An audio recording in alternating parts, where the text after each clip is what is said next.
Yeah, Silent Hill TDS, what's up? Yeah, come on. I.O.W. Sports Network, late night edition. Let's go. Come on. We about to raise the bar.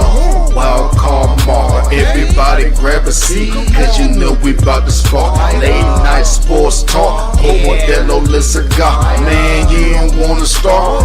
Wild card mark. We about to raise the bar. Wild card mark. Everybody grab a seat, cause you know we about to spark. Late night sports talk. Modelo Le Cigar. Man, you don't wanna start. Wild card mark. Hey. L Boogie with the hot flame, ashtray full of top names, little tree for your membrane. This the 9-hour time frame. I just snatched up a 6-pack, got my hands on a lid pack, whipping up a little batch of snacks. Yeah, man, I think I'm all set. Late night, can't sleep. Go ahead and just tap in. Better grab you a cold one, and we about to get some laps in. Wild card on the microphone, he'll hit you with a couple flurries. Y'all need to just strap in for some entertainment sports commentary. We about to raise the bar. Wild card bar. Everybody grab a seat, cause you know we about to spark. Late night sports talk. Modelo Le Cigar. Man, you don't wanna start. Wild card bar. We about to raise the bar. Wild card bar. Yes, sir. Hey, it's time to raise the bar. It's Taco Tuesday. We're gonna raise that Taco Tuesday bar. Shout out to the homie Beast Mode Bones. Listen here, sir. We don't have time for your foolishness, your ignorance, and your niggerosity. None of that right now. All right, sir. You can keep all that niggatry to yourself. All right. Do me a favor at that. No, but shout out to Boney, homie, man. Y'all tap in with me, Beast Mode Bones, every Friday when we drop the Inward Thinkers podcast. He got to be a real right now. Him of all people with his niggatry, he's mad as hell about not too late start times. Like that's just crazy coming from him of all people. First of all, I'm surprised he's up because that nigga runs like his full-time job is taking care of the kids pretty much. That's true. He's a stay-at-home husband, I'm sure. Like that's pretty much his job is taking care of the kids and making sure he don't go insane. And yeah, acting like, this is so late at night. I know his wife's letting him up this late. I know, right? Bedtime. He said looking like shawarma Saturday. That is crazy. That's funny as hell. Hey, that is crazy. But hey, man, we got a lot to talk about. Yes, now I know what the headlines say. Football summit. Yes, we're going to talk a lot of football because Randy has his mock. We're going to focus on that. Some other headlines that's coming out the NFL. We'll talk about that. But we're going to talk about some sports because obviously, basketball's in full swing. Baseball's going. And I got to talk. Israel Adesanya just had his fight. I think, never mind. We'll save it for that. But without further ado, let's get down to business because my man Randy has his mock draft, and we got a lot to cover when it comes to that. We're going to cover the first 2 rounds. We're going to try to fly through it as best as possible, folks. But y'all know how we do. If there's something, a conversation that needs to be had, something that's polarizing when it comes to the draft, we're going to have a conversation about it. And hey, if we're going to have to go in depth about it, it is what it is. But without further ado, I present to you the Randy O'Weber, wrong one, mock draft, because here we have round 1 right here. There's no need for discussion on pick 1, is there? I think that's pretty self-explanatory. I think. Yeah. There are some people out there who think that the Raiders should trade down. I think that'd be insane, and it's just not worth talking about. They won't do it. They shouldn't do it. They're taking Fernando Mendoza. Yeah. All right. No need for the discussion at pick 1. I think, but I will say this. This is when the shit show really starts right here in this year's draft for me. And I think most people are probably assuming the same thing. It's because pick 1 is a shoo-in. Now, if they trade away the pick, that's some real Raider shit. All right, I'm just being for real. It's trade away that number 1 overall pick. And you better get a haul back for it. But we'll see. But no, without further ado, for the rest of the draft that really actually matters past pick 1, take it away, Randy. All right, so the Jets take David Bailey, edge rusher. The Mm. Cardinals take, and this one we're going to end up talking a lot about, Ty Simpson, back at 3. We're going to talk about it. Titans take Ruben Bain, edge rusher from Miami. Robert Saleh, it's going to be salivating when they see him on the board. My Giants take wide receiver from Ohio State, Carnell Tate. Love that for you guys. Cleveland Browns take Francis Mauigoa, of offensive tackle. Washington Commanders take linebacker / kinda edge sometimes on weekends, Arvell Reese. The New Orleans Saints take wide receiver Mekhi Lemon. Your Kansas City Chiefs take cornerback Mansour Delane. Bengals take linebacker Sonny Styles. Now, before we go through the rest of this, do you have any thoughts on the top 10? Yeah, there's a name that's really sitting out there, literally floating out the top 10. Mm-hmm.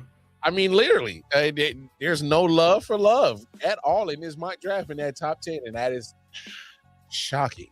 Obviously, 9 and 10 makes sense why he wouldn't go there now, because both of those teams are dressed in running back needs, taking the top 2 running backs off the free agency market. So I understand that. Mm-hmm. But we've had conversations before. The fact that he made it past top 10 is crazy. And come on, man, Ty Simpson getting all that kind of love, shooting up and becoming a top 5 pick is crazy work. Okay. It's crazy work. All right. So first, let me make clear that this is a what teams should do mock draft, not a what teams will do mock draft. Second of all, so I'll address Love and then I'll address Ty. For Love, I've said before on this podcast, I've said it for a couple of weeks now. Yeah. None of the teams in the top 10 have any business taking a running back. They might do it, but none of them should. The running back is the last piece of a building team. If any of those teams take Jeremiah Love, he's immediately going to be paid the most of any running back in the NFL. And for a rebuilding team, which all of them are, a team that has a ton of needs, hence why they're picking as high as they are. Shit ton of needs.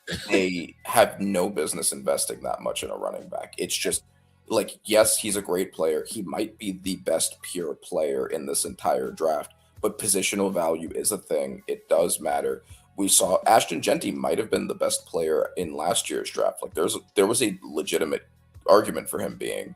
And meanwhile, the offensive line was so bad that it didn't matter. Like he struggled most of the year. He played as well as he could behind garbage, but he was behind garbage. And you put him behind the offensive lines of pretty much any of these teams, he's going to struggle a ton because they're outside of none of them. None of these teams have good offensive lines. The Jets have an okay one, but like outside of that, but they're not taking a running back. No. So you have to. I know, right? Thank you, Bones. Thank you. And I want to see what he says about the Saints pick, actually, because I know that he commented on that. I know that's his. First of all, Bones is not going to know what the hell you're talking about at the Saints pick, yeah, right? He has no idea. All right, fair enough. Yeah, he ain't got no idea. Yeah, so none of the rebuilding teams with a ton of needs and bad O-lines have any business picking a running back that high. It's just poor process. And then once you get later, none of the teams need one. Like the only teams that need one from that point are the Cowboys, but they also have no defense. They got 1,200 yards out of Javonte Williams, who's coming back. Mm-hmm. So it's certainly not their first need. And then, like, basically, the Vikings, who are the ones that end up taking him, are the next team that actually needs a running back. And they have so many spots filled and such a well-built roster at this point that they can get away with it. They have a revamped O-line. Their defense is loaded. Now, they've possibly fixed their quarterback issue. And their pass-catching group is great. So if any team's going to take a running back, it's a team like that. And so that's why I have them taking Jeremiah Love. I hear you. Now, as far as Ty Simpson. Yeah. You know you got to talk about that. Come on, man. My positional value swings both ways. You have a quarterback in Ty Simpson. Now, there are lots of issues with Ty Simpson. Ty Simpson has not played a lot of games. That's the biggest red flag on him. It is not common for a quarterback who hasn't played that many games to end up being good in the NFL. I get that. Mm-hmm. He also struggled in the second half of the year. I also get that. He also is like a regular sized guy and not like a football player sized guy. So I get all of that. However, the problem, are you telling me anybody drafted Ohio State wide receiver going to lose? That's the opposite of true. That's crazy. You must be a Michigan guy. Yeah, it must be a Michigan guy. Have you seen any of the Ohio State wide receivers ever? Because right now, if you don't get a wide receiver from Ohio State, you get it from LSU. Those are like the top schools right now that are just shipping pro wide receivers. right, exactly. Yeah. So, I think those are all problems with Ty Simpson. But Ty Simpson was QB1 for large parts of last year off of a really small sample size. I think the whole Dan Orlovsky conversation that he started, and he's a clown. He's been trying to push for the Giants to take Jeremiah Love. I don't think all of his opinions are great, but he knows some things, and people do care about his opinion. I think that talk is going to put it in their minds. It's not worth losing out on him. We still do recognize him as a first round quarterback, even if it's a late first round quarterback. And the Cardinals don't pick again. So by the time, if you know you need a quarterback, you recognize there's a lot of pluses. He did make NFL throws, and he was banged up during the time that he struggled. Do you want to risk him getting past the Dolphins, the Jets again, the Browns, the Rams, and the Steelers to get back to you? I don't know if you are willing to take that risk. So I think it makes sense to just take him. Just take swings. You'll never get anywhere if you don't take a swing on a quarterback. Man, Ty Simpson third overall I still am like, oh. I know, I get it, but I get it, but it's like if you don't know what the class is going to look like next year. I hear you. I hear you, but like there's a lot of talent coming out next year at quarterback. I mean, hey, your boy Manning, that's his name right there. Right? Arch. And I get how people can feel how they feel about Arch. I get what he's saying, but his last name's Manning. He will be going in the top 5. All right. Yeah. There's a good chance he will go first overall. Yeah. Especially unless he absolutely shits the bed. But are you going to be first overall to get him? The Jets have 3 first-round picks, and they still need a quarterback. And are you getting Dante Moore? Like, how high do you expect to pick? And then Dante Moore was also. Here's the thing: last year, everyone was like, "This quarterback class sucks" with Cam Ward and Shedeur Sanders, and it was everyone else. And then Shedeur Sanders ended up going in the 5th round, and then it was just Cam Ward. And then Jackson Dart ended up being the best quarterback among them, but people didn't expect that. But they were like, next year is going to be great. You're going to get Drew Aller. You're going to get Garrett Nussmeier. You're going to get Cade Klubnik. What happened to any of those guys? Yeah. It ended up being Mendoza, and then that was it. So I don't think you can just always bank on next year being better, especially if you're not in a position like the Jets are with an insane amount of draft capital. I think sometimes you just need to take a swing. Nah, I feel you. Here's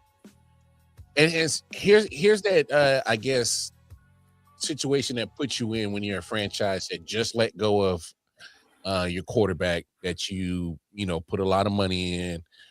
You drafted him high, first overall, and it just didn't pan out, and you're stuck in a situation you couldn't even get any value back to trade for him, so you just release him outright. And now you're stuck with a big hole in your quarterback room that needs to get filled. And don't get me wrong, Jacoby Brissett is your bridge quarterback, but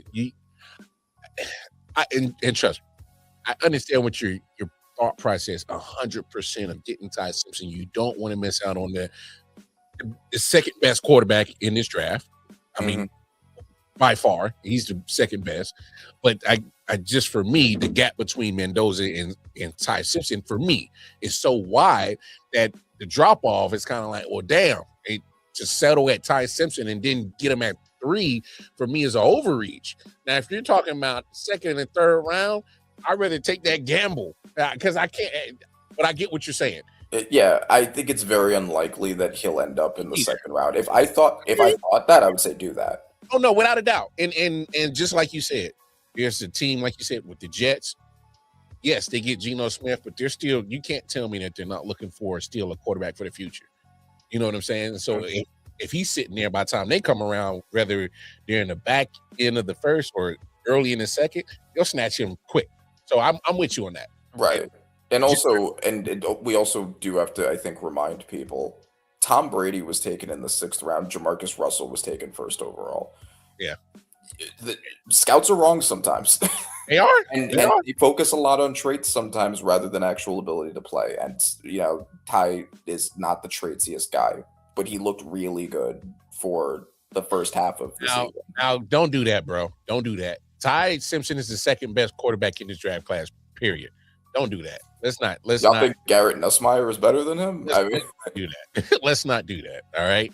There's a huge, for me, obviously Fernando Mendoza is in a class of his own, reason why he's going 1st overall. And I think there's a drop off between him and the rest of the quarterbacks in this class. Point blank, period. But if you're going to get a quarterback, because nobody's going to get Fernando Mendoza but the Raiders. All right. Unless you come up with a miraculous way to finesse the Raiders out of that pick to get Mendoza, is not happening. All right. No. Period. So that's just what it is. All right. Ty Simpson is the best option, not named Fernando Mendoza. And just because he plays a position that is of high importance raises his stock. And he doesn't. I think we can both agree he's not a 3rd overall pick. We can both agree that. Yeah, I agree. From like a pure talent perspective, I think there are more talented people there. He's a 3rd overall pick out of necessity. Yeah. The quarterback position is the most important position. That's just what it is. And that's just what it is. Yeah. And so just before we get to the rest of it, my also thought process, most people have Bain over Bailey. Most people have Reese going to the Jets. My reasoning for that order is this edge class is very weird, where like all of the 1st round adjacent edges have some sort of weird asterisk next to them, except for David Bailey. So I think David Bailey is the guy, if you want a safe pick without historically short arms or without a very few snaps as an edge rusher. Most people are saying Arvil Reese is going to be a linebacker. He's not like Micah Parsons or Abdul Carter or Jalen Walker, where they had a lot of edge experience too. He doesn't have that much. So I think the safest choice is Bailey, then Bain, then Reese. And that's why the edges go in that order. Hey, my man, it's 32 jobs. Do you know how hard it is to find a quarterback in the NFL? It's real. So a lot of teams do not have their clear franchise guy. Even the ones who have them under contract aren't sure that they have a franchise guy. What times you're going to fail at getting your quarterback? It's just hard to find them.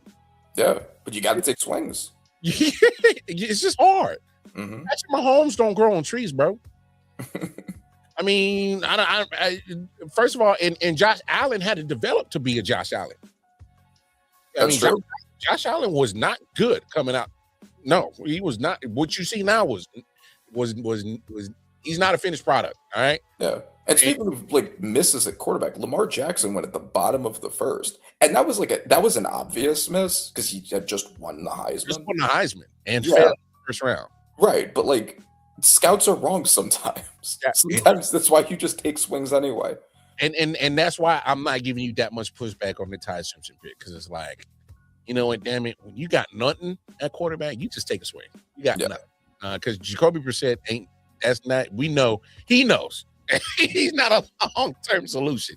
So, and to your question, will Fernando Mendoza win Rookie of the Year? Well, I mean, because he plays quarterback, he'll be a favorite. Yeah, he has an uphill battle with the team that he'd have to bring along. But with the moves they made in free agency, we'll see if they have a good draft too out after Mendoza. We'll see. He's gonna need help. I don't know what NFL you watching, bro. I hear what you're saying. Say improve your team, you get the best player. But when you have nothing at quarterback, you get a quarterback. Yeah, and that's the thing. Also, like people take best player available as like they don't really think about what it means. Like best player available is not anything. Like it's a tautology, right? Like it doesn't really. We don't really even know who the best player is yet. We haven't even seen them play in the NFL. But it's not about getting the like quote unquote best player. It's about getting the player that adds the most value to your team. Yes. And there's an intersection between best and value. What they raise on your roster. Yeah. Right? Like Jeremiah Love might be the best player in this draft. But if like the reason why I've been hammering that the Giants should not take him despite that is because we already have a top 5 rushing unit. Like it's just the added value of adding him doesn't raise the overall team average value much. But if you take Carnell Tate and you're taking throws away from Darius Slayton, that's a huge jump up. Yeah. So I hear you. Yeah. So interesting top 10. Interesting top 10 for sure. Another one that you pick 11. I was actually surprised that he slipped out the top 10 when you finished your top 10. But go through picks 11 through 20. Go ahead. All right. So Caleb Downs for the Dolphins, Ohio State safety.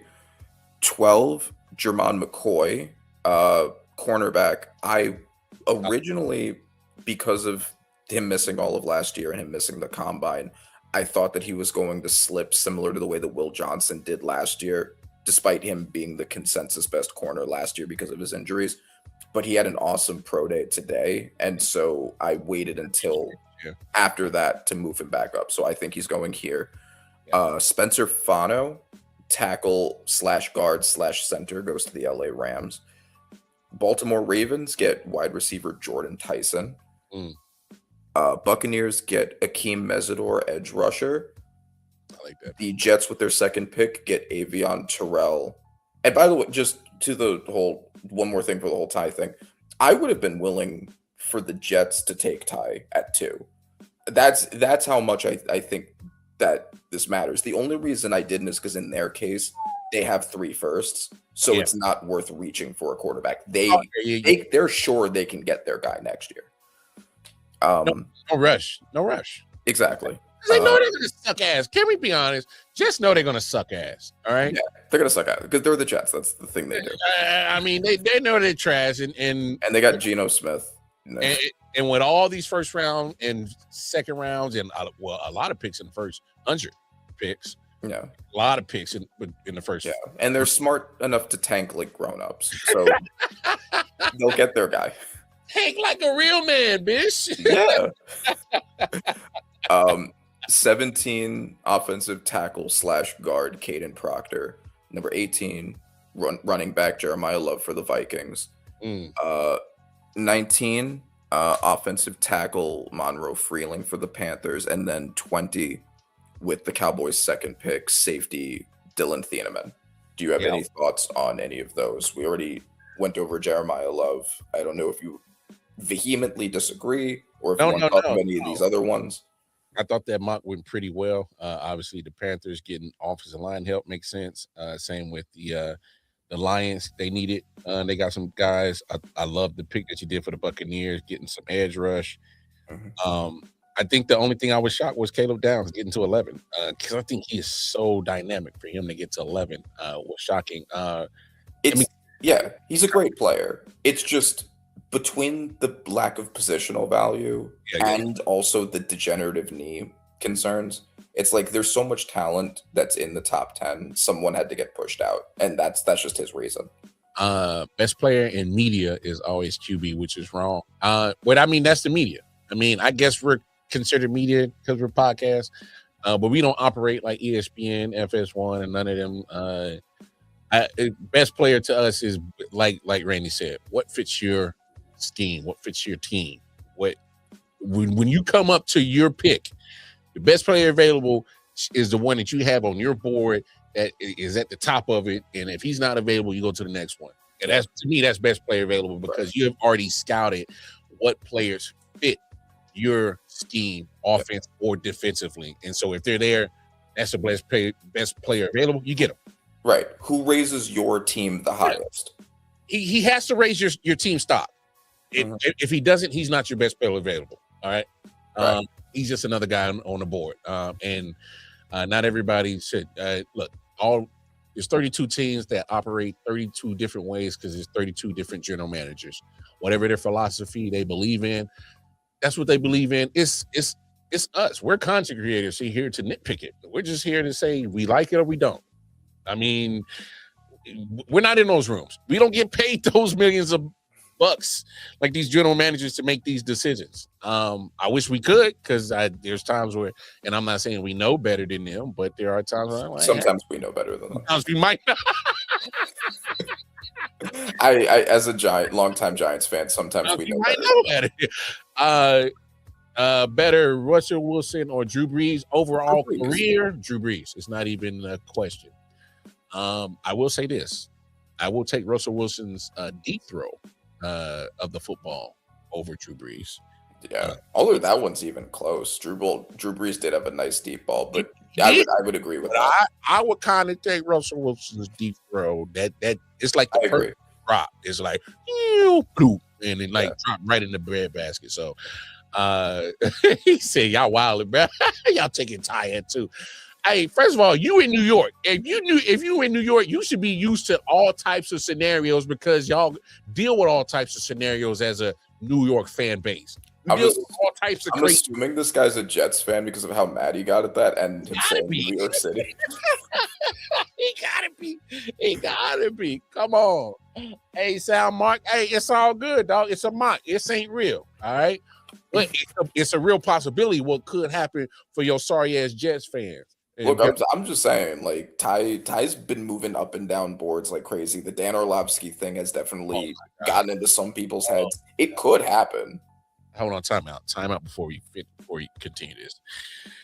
Anybody who takes any quarterback advice from Dan Orlovsky, I cannot trust you.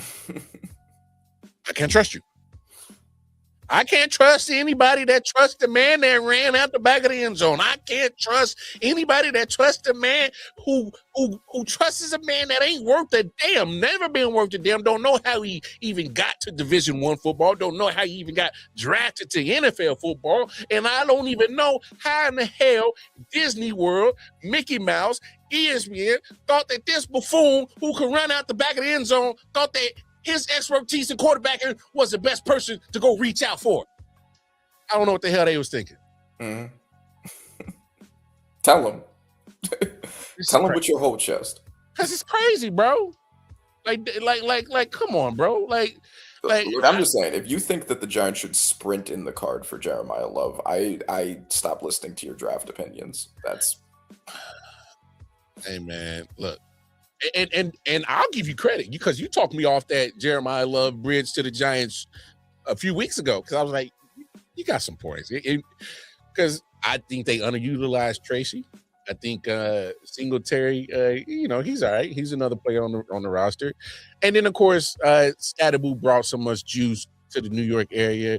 They're going to give that man every opportunity to lose the job. So, to be honest. So yeah, no, 100%. And how much money you could save paying them instead of Jeremiah Love with the production you're already getting from them. It's just not worth it. Oh, yeah, because first of all, if you get Jeremiah Love, it puts you guys right back in the same situation that it did with Saquon. It's going to put you back in the same money situation where he's going to force you guys to make another decision, whether to keep him, pay him, or hopefully not just let him walk out the door again, but it will put you in that same situation.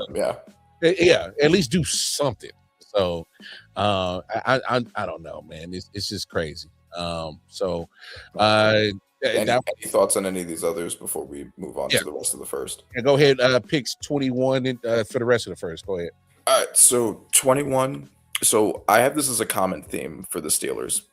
They miss out on Ty Simpson, and I think they should do what they should have done many drafts ago, which is continuously trade down to get a haul for next year so you could trade up and get your quarterback. Because if you're going to be about 500-ish anyway, you're going to need to trade up. So they trade down with the Texans. The Texans go and get the best guard in the draft.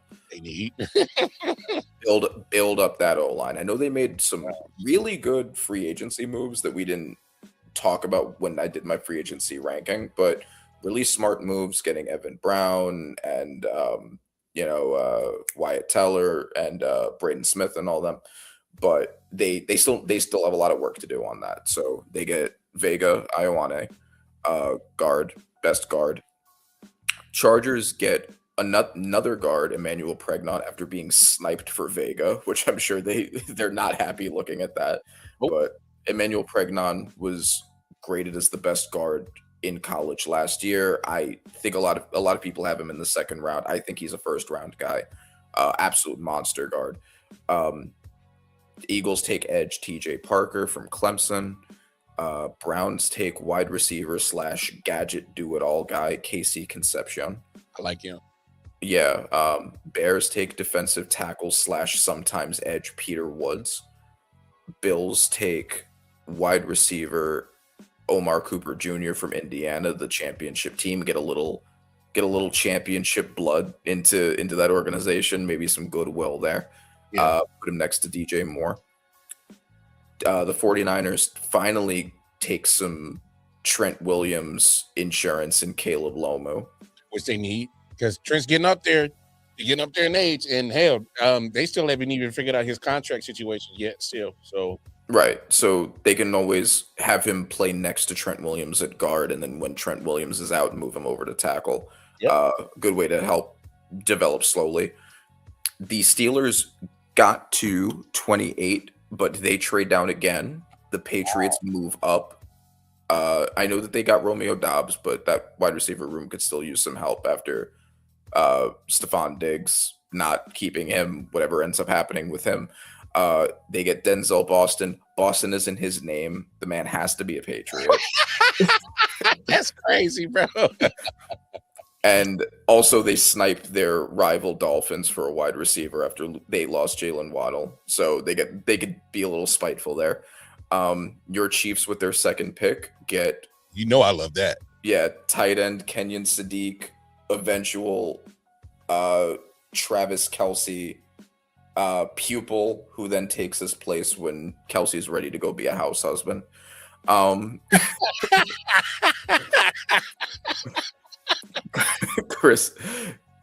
Dolphins do get another wide receiver. They get Chris Bell. I know that Chris Bell had the ACL. I still think that he's a first round guy. A 230-pound wide receiver like him.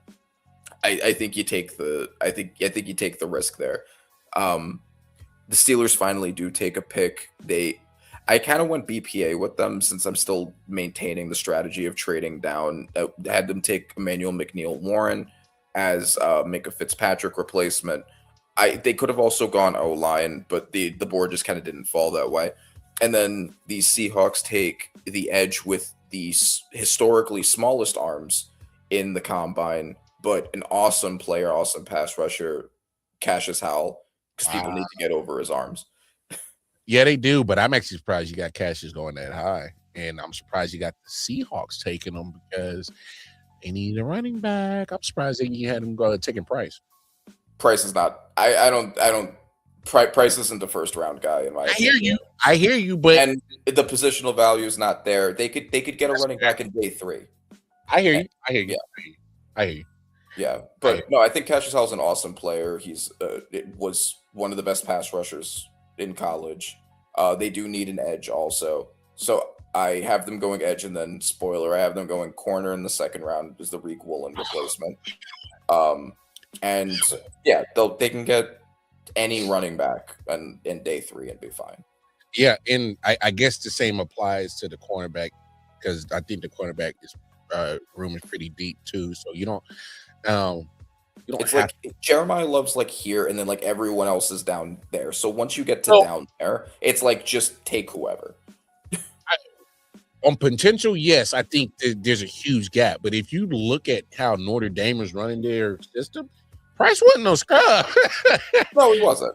I don't think he's not a bad player. No. But I obviously Jeremiah Love is the elite of the running back room. Yes, we understand it. But what I'm saying is, if you get Price, say third round, like you said, if somebody gets him there, or if somebody even goes up and snatches him at the second, I can understand why. Because you're like, well, if you use that same concept of of second best at that position, he's it. So like, and if you need it. But it goes back to the conversation that we've always had, whether it was tonight or even weeks prior. Slots or spots that most people are looking for running back are slim. So a lot of people, they're not going to, there's no need to rush and go get them.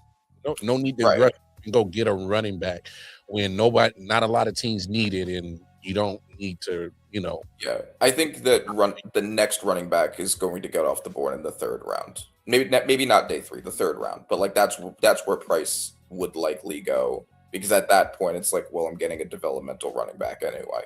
That's fair. Which already has such low positional value as it is.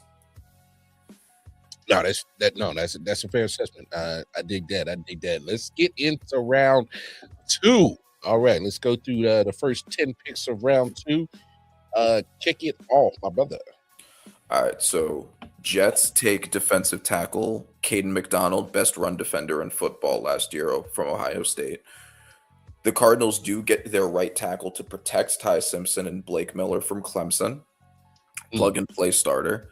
Okay. The Tennessee Titans I know that they brought in Cordell Flott, but I don't think they're done adding to the corner room, especially after cutting L'Jarius Sneed. Yeah. So they take local Tennessee cornerback Colton Hood. The Raiders take Caleb Banks to be their replacement for Wilkins. I hate that. I'm sure. Because Banks is a big man, bro.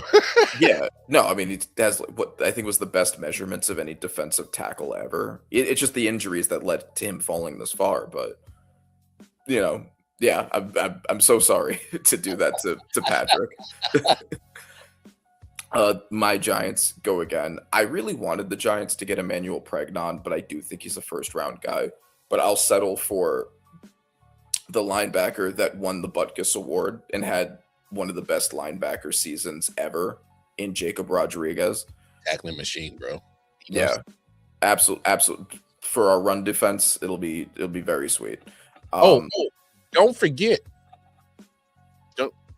You do remember, and obviously I'm not talking about you, but NFL fans, you do remember what if Jacob Rodriguez goes to the Giants, you know what he gets to run behind. You know what's in front of him that gets just literally he's going to open up lanes for him or just run like a crazy madman. Like he has one of the best. The Giants, if they get Jacob Rodriguez, first of all, now I already love.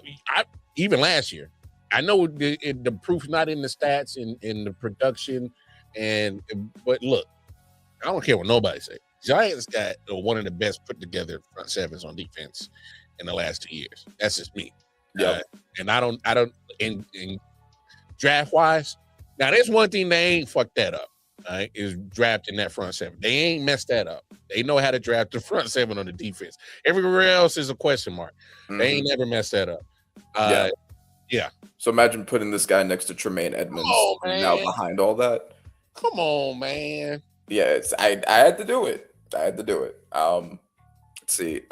Max Ihanicher, I think is pronounced, right tackle to the Texans. Texans just using this draft to build that offensive line again. Trent Bound's not getting any younger. I think he's only on a 1-year deal at this point. So get some insurance there. Browns also adding to the offensive line, take Chase Basantis. Your Chiefs taking Missouri edge rusher Zion Young. I know you like that. It's my dog. Hey, Hey, he's crazy. Like, Yeah. like don't get me wrong, the talent is high. He's a first round talent, but he has a seventh round attitude, and he's because he's even gotten in trouble with Missouri. Sometimes doesn't make the right decisions. Can get you a personal foul on a game of time or two. It's happened. Cost the team to have a 3 and out, and now they got to stay on the field, extend the drive because he got a stupid personal foul. It's happened. But I know that he is going, if he comes to Kansas City, we got the coaching staff to get the right discipline with him because the talent is there. It's can he not be a knucklehead? Right. And I mean, he has the off-field stuff Yeah. that's probably also part of it with the DOE. That's part of the whole knucklehead part of him. Right. But that's never stopped the Chiefs from drafting someone before. So, and it's never stopped majority of the NFL teams. And it'll stop. It'll kill his draft stock, but it ain't gonna stop him from making a team because once they get him in the roster or get him in training camp, and like, I can't say no. But sir, he has a problem. yeah. Bengals take Michigan edge rusher Derek Moore as Trey Hendrickson replacement.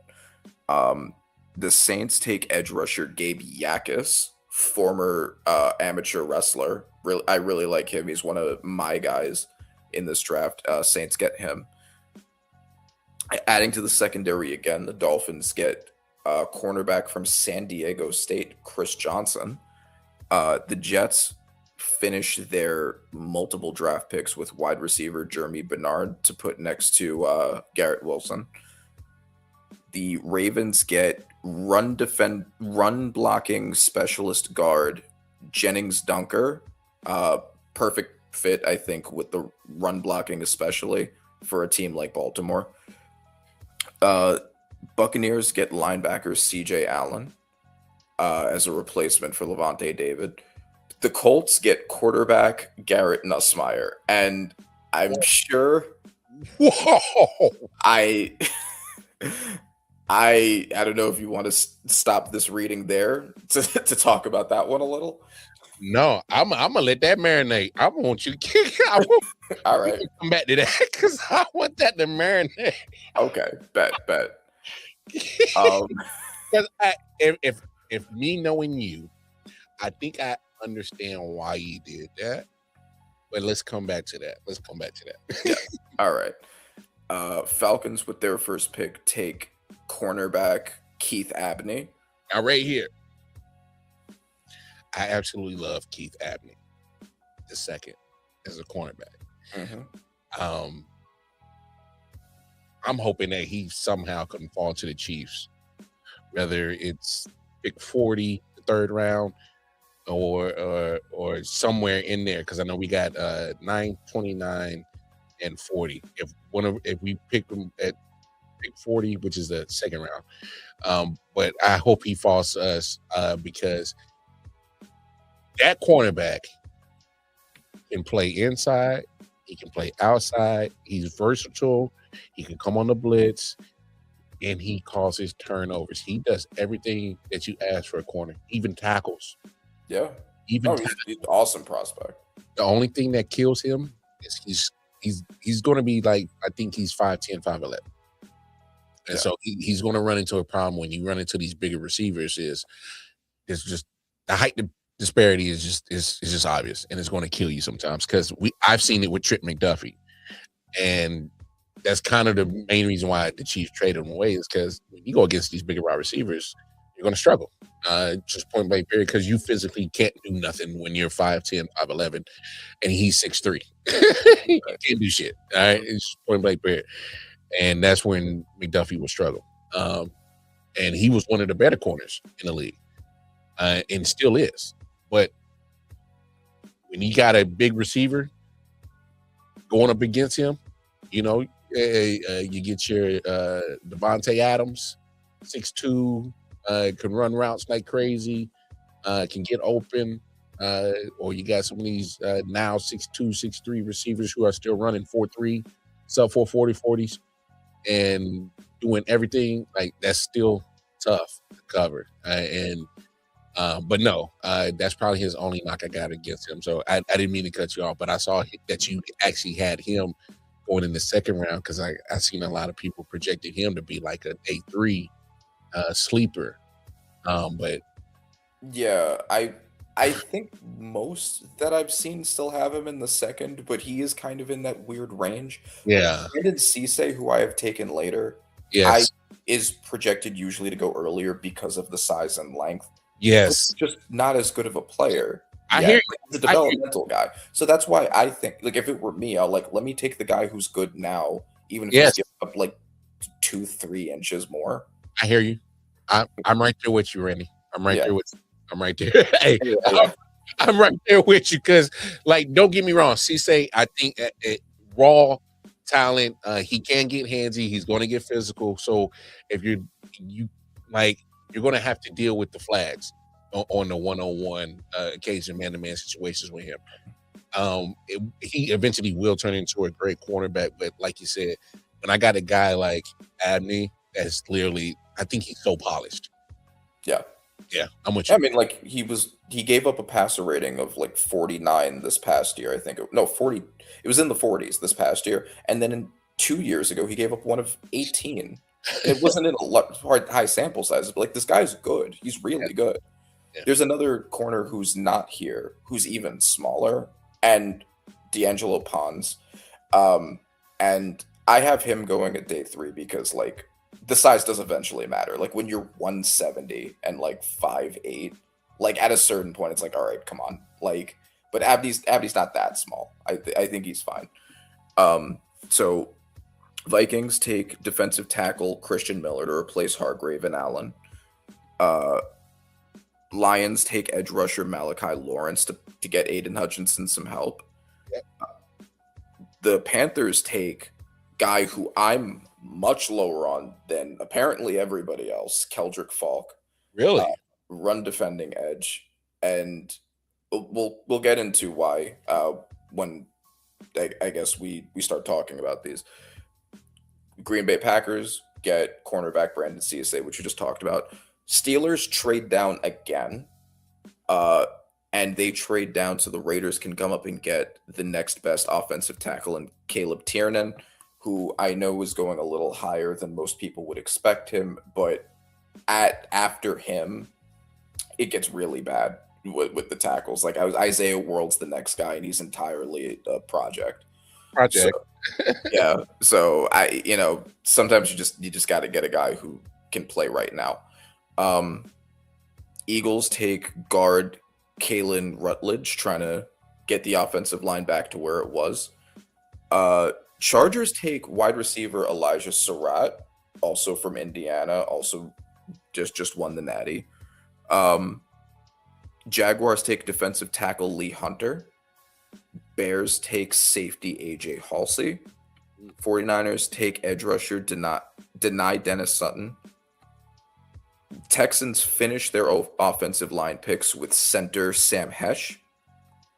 Bears immediately go for center as well with their Drew Dahlman replacement and Jake Slaughter. Rams go BPA and take Anthony Hill Jr. Broncos take tight end Eli Stowers. The Patriots take edge rusher Romello Height. And then to close it out, Seahawks take cornerback Keontae Scott, who's such a Devon Witherspoon clone. Like he plays so much at the line of scrimmage, just like him. Like it's just such an ideal fit. All arms. Yeah, exactly. So it's that they also need a corner with equal and replacement. I thought it was a perfect fit. Yeah. So makes sense. Makes sense. Yeah, I know they love their versatile DBs to move around. But okay, so and Scott takes the ball away too. Yeah. Oh yeah, he does for sure. All right. So any very strong opinions on any of these? I mean, obviously the no-brainer was the Garrett Nussmeier. And me knowing you, Randy, I'm thinking, and you can correct me when I'm wrong, and if I'm wrong, I think you're making this decision because we've already laughed at the fact that they already paid Daniel Jones. Yes. And we've already laughed at the fact that he held him hostage and they fell for the, same trick that he's already game that he already ran on another team, right? Mhm. So if me knowing you made this pick because you are knowing that Daniel Jones is going to continue the other half of the same script that was ran in New York, and he's going to turn back into the pumpkin, no longer be in the carriage Yes. story. And me knowing you picked, all right, if I'm the coach, let me go ahead and have a backup plan because I've already got suckered into the money. We're just going to have to just eat it and just trade Daniel Jones in the offseason. Am I correct? Yes. 100%. It's just if Daniel Jones plays like Daniel Jones again, your options can't be Riley Leonard or Grandpa Rivers after that. Like Garrett Nussmeier is a project. He may not be a starter in the NFL, but there's I think starter potential there. And you have to have a backup plan. Like Daniel Jones can't be able to hold you at gunpoint anymore. Oh my goodness. So giving them another option after they stupidly gave up their firsts and then paid Daniel Jones. The crazy part is you're absolutely right. Yeah. That's the first pick. Yeah. And look, if they had a first, I wouldn't take Garrett Nussmeier in the first round, but the second round pick, Garrett Nussmeier is arguably a second round pick anyway. It's not even that much of a reach. You need some insurance, dog. You need some insurance. Oh my God, dog. I was like, when I saw that, I said, "Oh, that was Randy doing Randy shit." Because he's waiting for that other shoe to drop. Damn it, he's waiting for the other shoe to drop. And you know what? I don't blame you for waiting for that other shoe to drop. It's because we've seen the other half of that story. So we've seen one foot already drop of this story. It's another foot, y'all. Yeah. And it's going to soon drop soon. It was already dropping. He was already playing worse. And people revisionist history like to be like, oh, he was great until he got injured. No, he wasn't. He was asked from the Steelers game on, and then he got hurt. And he was awful in the Rams game in week 3 before that, but y'all forgave that. Also, just because Keldrick Falk is, I guess, another hot take one. I'm very low on Keldrick Falk. He feels a lot like the Michael Williams, Shamar Stewart trap from last year with the guy who has no pass rush production, and they're hoping that he's going to get it just because he's tall and has long arms and shit. He has an 11% pass rush win rate. He had 2 sacks last year.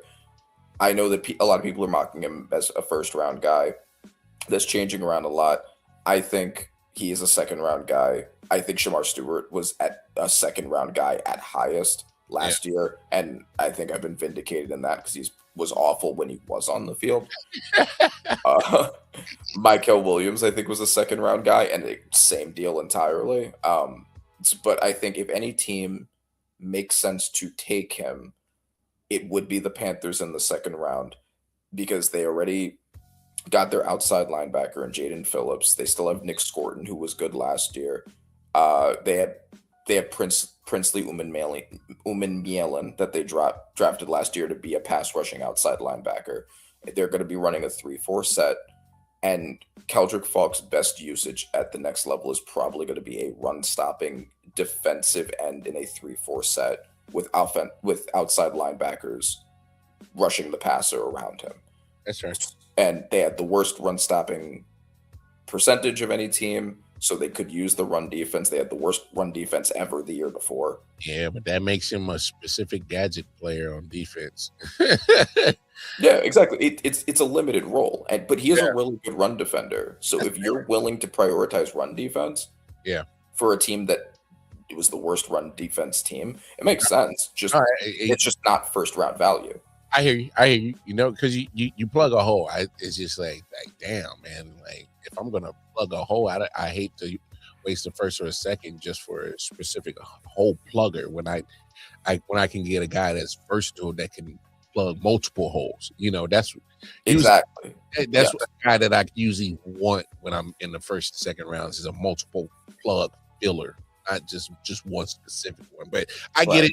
I understand the meaning, but yeah. No, exactly. But that's why he's going relatively low for me. It's like all the really good pass rushing guys, with the exception of Height, who went later because he's like 220. Yeah. But like, so a bunch of the real pass rushing edges went before him. So it's just like, well, he's the next edge up, and you can use him for run defense only because you have outside linebackers. Because that 220 at edge, man, you better be quick as a hiccup on that snap. And he was productive in college. It's just that's fair, but this is NFL, and we talking about tackles that move like Trent Williams that will throw you out the club, bro. Mhm. 20. Right. Exactly. Move, sir. Yeah, and it was Dennis Sutton and Height. Those were the two edges that went after him. But like, he went a lot lower than most people. But is my point. No, I got you. No, I thought that was a solid mic. Obviously, the questions that I had to ask, I asked. So that's all. But I think that was a solid. And then that would mean that the Steelers end up with 2 seconds and a third after that, and so they can draft compensation you got right there. So they can use that to trade up for a quarterback next year. Yeah. So hey, that's actually a win for Pittsburgh. Drafts in the city, you have a solid draft, and you get compensation for next season. I think that's a win. I think that's a win. Yeah. I feel like they should have. If they wouldn't be in purgatory if they had tried this any one of the years that they decided to be 9 and 8. No, but the NFL has some other things they got to worry about besides the draft. And thank you for doing that, Randy. Man, great mock draft that you had right there. So good stuff right there. Would you be happy if the Chiefs ended up with those 3? Lane, Sadiq, and Young. Oh, definitely, because I figured that the Chiefs were going to go more defensive on this draft anyway, and because there's the biggest needs that they pretty much filled was Kenneth Walker, obviously, and then they did go out and get some deep tackle help. The guy from the Patriots that they got to help Chris Jones in the middle. Mm-hmm. They got Gilman from the Ravens. He's familiar with Tranquil, the linebacker. They played together in LA when they were both on the Chargers. We brought back Tyquan Thornton, which was key in my opinion. Obviously, he was really good last year. Showed a lot of potential.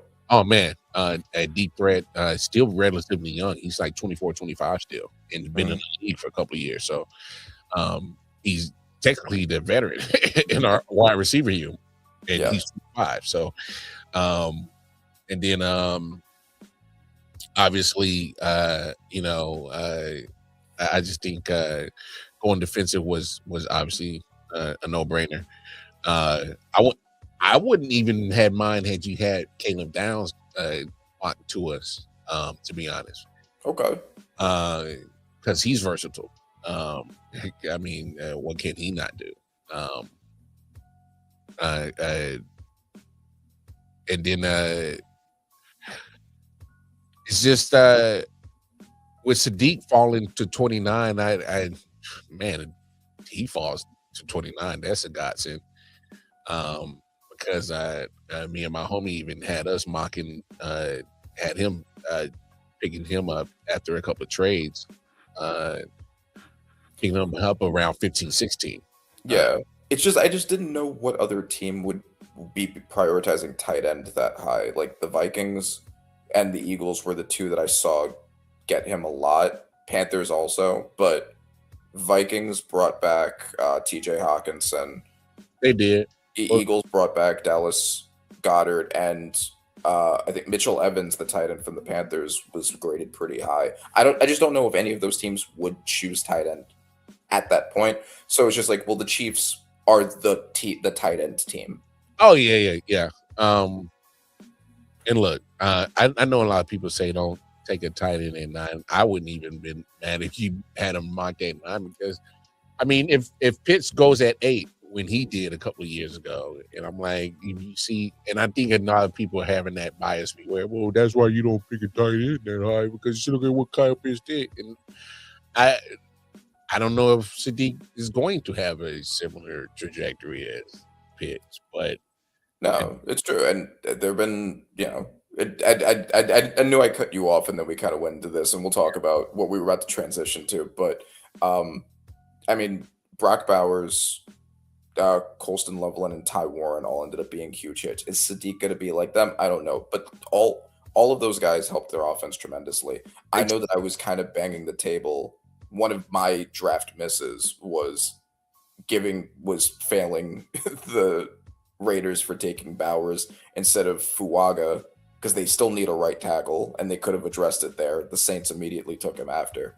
But Raiders fans are pretty happy that they have Bowers now, and I think the Chiefs would be really happy with Sadiq. And Kelsey running 12 personnel with those two. That's nice. I'll take that in a heartbeat. Like, come on. You want 12 personnel with that? Because, like, and you can't tell me, like, that you're Kenyon Sadiq. Like, you're geeked to learn from Travis Kelce. Like, come on, man. You're learning from probably one of the best. Yeah, at least a top 3 ever. Ever. And y'all, come on. That'd be lovely. That's a great situation to come into for sure. But NFL got a problem, man. And I talked about it on this podcast, I think about a week ago, if not a week and a half ago, about the ref situation. And when it comes to this ref CBA, because fact of the matter is Randy, I said it last week, and I'm saying it again. We did look. I know there's some talking heads just calling the refs greedy, and I don't care. Pay them. Do you remember the last time we had replacement refs in the NFL in 2012? It didn't go so well. Did not go well.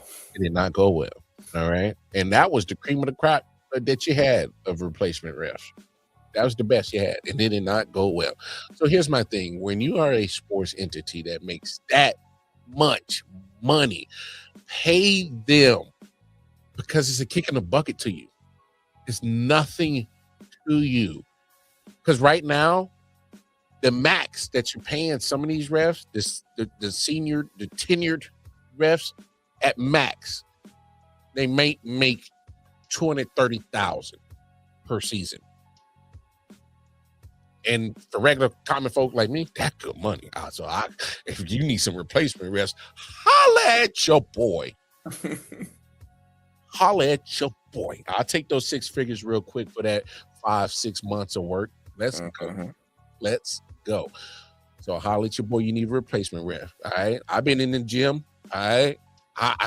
My win. I mean, I smoke a little weed. I don't test with that no more, right? But other than that, like, I can run on the field, raise my arms quick, and then run back. Yeah.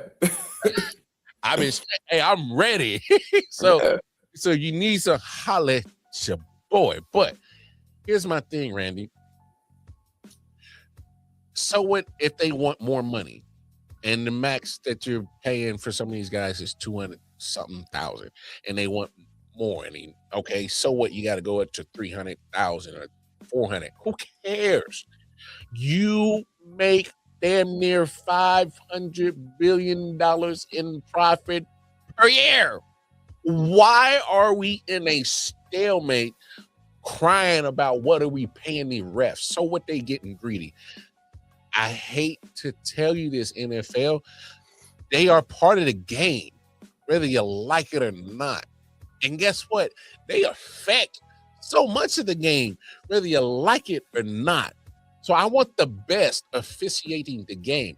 Are they going to be human and make mistakes? Yes. Oh, yeah. I do not want that travesty of that replacement refs again. I can't do that. You know why? Because that was 2012. We are in 2026. You know what's more prevalent now? Gambling. It's too much on the line for you to be playing around with these ref shit. Just pay them. It's a kick in the bucket. It's nothing to you. Your pockets are too deep to worry about paying them. Pay them. This is where we're at. This is asinine to me. This is absolutely a travesty that you're going to affect so much that comes with the outcome of games because you are too stubborn to just pay the refs.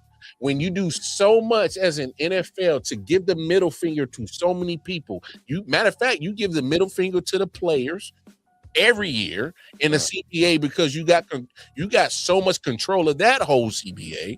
All right, you give the middle finger to the fans because you say, I don't care what we do, whether it's Sunday, Monday, Tuesday, Wednesday, Thursday, Friday, Saturday, don't matter what time of the day it is, you're gonna sacrifice something to watch our product. We don't care how you feel about political views and where we stand. This is where we stand. You're still gonna watch our content.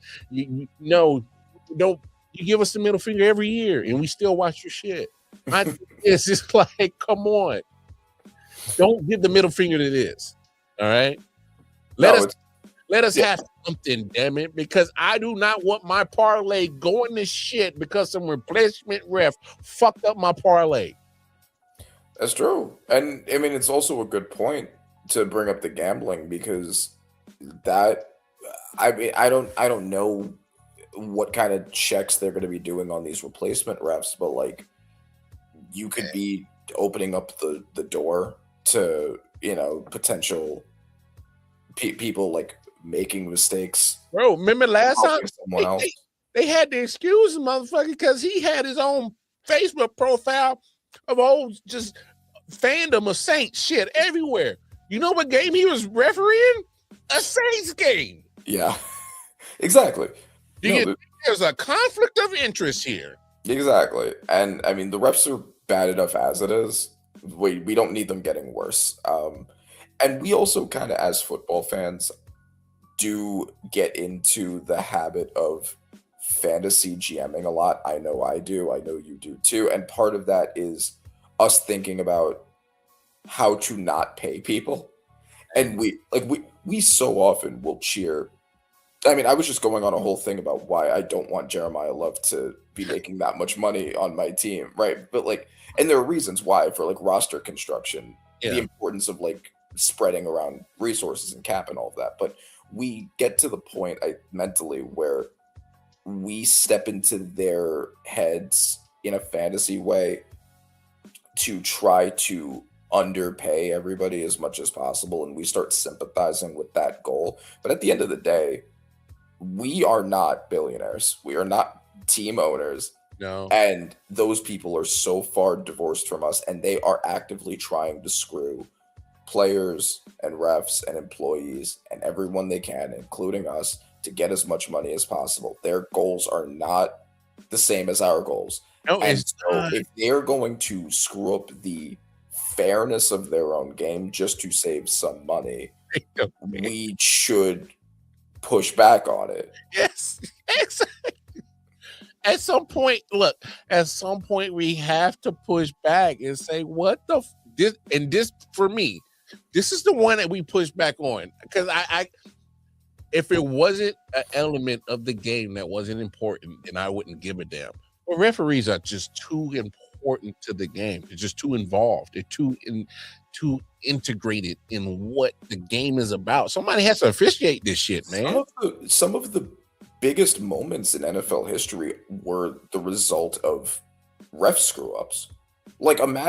Imagine if the Patriots-Rams Super Bowl hadn't happened because they didn't do the actual fumble. Right, Saints fans with the pass interference call. Yes. Yeah, right. That's one of the most notorious moments in NFL history, and it is the reason why we ended up not getting Brady versus Breeze. So there are so many moments like that. Refereeing is so important to the history of the NFL. People's contracts are affected by it. If you win or lose a certain amount of games, your contract is affected by that. Oh, you're right. Your resume is affected by that. And if your resume is in some way worse because a ref fucked up, you should be furious about that because the good ref wasn't paid. You got these old bozos who was so out of shape, he was 20 yards behind the damn play, couldn't even get a right angle at it, and can't make a red call. Mm-hmm. Like, come on, bro. Like, don't get like, and look, like I said, there's some people who are calling their refs greedy. I'm just more like, so they we do understand that the NFL, because the Packers are a public trading, they're a public trading entity in the NFL. They have to publicly show their funds, their revenue that they make. So we see what you make per year as an NFL. Like, those are public information. Like, yes, NFL is a private entity and they don't have to share their funds, but no, because the Packers are public, we see the money that's flowing. We see what you're breaking down per team of the revenue share per year. They are eating. You dog.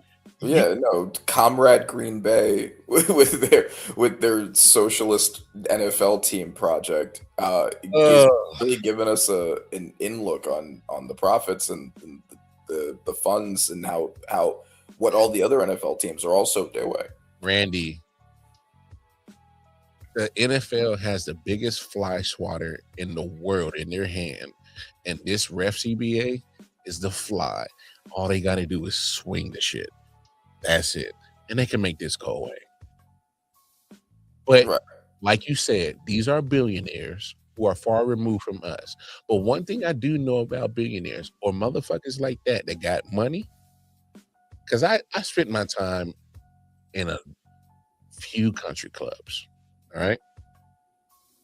People that have country club memberships, they got money. Whether it's new money and they just got it and they want to be flashy, be part of the social life, the elitists, and join the country club. Or you got the motherfuckers that's part of the city that got old money. It's been passed down. They got a name that's pretty much, you probably drive on it every day. On the way to the country club, they got old money. All right. So I've seen all types of money at a country club. You know what they have in common, Randy? What? Those motherfuckers are cheap. They will penny pinch every damn thing. And guess what? The mindset that they do, how they live by, they treat their businesses that make them the money that made them rich. They treat it the same way. This is no different. So you got to push back and say, hey, I get you want to save your money because you want more money in your pocket because that's what you are, you rich, filthy bastard. I understand that. Yes. But come on now. Don't soil your product with this small problem right here. And now you're big. Because because Randy, they gone out and already assembled replacement refs. And they're already going to begin to train them once the CBA, which they think is not going to get reached in time of the expiration. And so they're already going to be spending money to fix a problem that you can already fix. Yeah, no, and like to your point, like people calling the refs greedy, like everyone in every situation is greedy. It's about everyone is self-interested at the end of the day. The point is that when you have two people with opposite interests trying to negotiate with each other, whoever saves more is just who had more leverage. It's not like right or wrong. They're fighting out to save their own money versus make their own money. And if you have alternatives, then you have leverage. If there's a big public outcry for you to come back, you have leverage. And that's it. It's the same thing with the businesses versus unions. It's all the same. It's two parties just negotiating for their own self-interest. The referees aren't any greedier than the billionaires. Like they want as much money as they can make. The billionaires want as much money as they can save. Yeah. And the refs, but it's all propaganda from the owners that all, fans eat that shit up. That players, if they ask for a certain amount of money, they're greedy. the college players in NIL, they're greedy. The refs are greedy. Anyone who wants to take their profits away, the fans should hate them and be mad at them because they're the ones that are greedy. When in reality, everyone's just looking out to get as much or save as much as possible. But you're the one that has all of it. No doubt, no doubt. But I just don't want these buffoon owners to absolutely think and try to diminish the value of the referees to the game. All right, because y'all already do it enough to the players, which is asinine because they are the content, which is not the owner's fault that the players haven't figured it out. That's another topic for another day. No, in which I've beaten that dead horse. The players haven't figured out their value. If you just come together and just realize the power that you have, if you just revolt. Ask NFL, come on, NFL players. Ask NBA, ask your MLB friends what the power you have when it comes to a lockout. Matter of fact, why don't you ask the ladies who did win? All right, as we transition from the refs trying to get what they want from a CBA, this CBA situation hasn't been ratified yet, but the ladies won. I know a lot of people looked at what the percentages that they got. Oh, that's still low money for professional league. Look, the WNBA has been around for 28, 29 years, and these players had never seen this type of money. And the fact that they were able to negotiate a revenue share from, I think it was like 8%, 9% to 20, 21%, I believe. They were able to increase the pay raises, get some max value. So like Asia Wilson could max out at like a $1.5 million player, I believe, or something like that. They raised the minimum salary. So they got a lot of things. I know it looks low to a lot of people, but from what they got, what they started with, now it's progression. And we got to understand, like, this league is still 25, 26, 27 years old. Like, imagine what it was for the NFL players. All right. What they make now, the league's been 100, 103 years old. So realistically, WNBA is still kind of in its real infancy stage. You know, like if you break it up in quarters, first quarter, second quarter, third quarter, fourth quarter, like they just really kind of coming out of their first quarter, stepping into the second quarter stage of their life as a sports entity. So that's when you're still kind of working out kinks and you start seeing progression. So it's a win for the ladies. And if you ask me, this was a lockout that needed to happen more for the WNBA, that needed to not have a lockout, I should say. So excuse my word choice. The lockout was avoided, helped the WNBA more, in my opinion, because when you are having these announcements of expansion teams, TV deals, you got an expansion draft coming up that you got to get ready for, and you announce it every year, city after city, getting teams. You just announced Houston's going to get their franchise back, and you're announcing this, that, and another. So as a player, you're seeing money pop up every now and then. And our CBAs that expired, okay, well, it's time to come up off the loop. You got to. The powers, because that means the content is popping. We are the content. Unlike NFL players, they understand their value and said, no, we willing to sit out. And we cannot act like, I know y'all can poo-poo on women's sports all you want, but in basketball world, these ladies got other options, not named the WNBA. And a lockout would kill all of that momentum for the WNBA. Would absolutely halted that. Mm-hmm. And it would have devalued all that shit that you just built up. It would have devalued it. So a lockout would have absolutely killed that shit, derailed all that progress.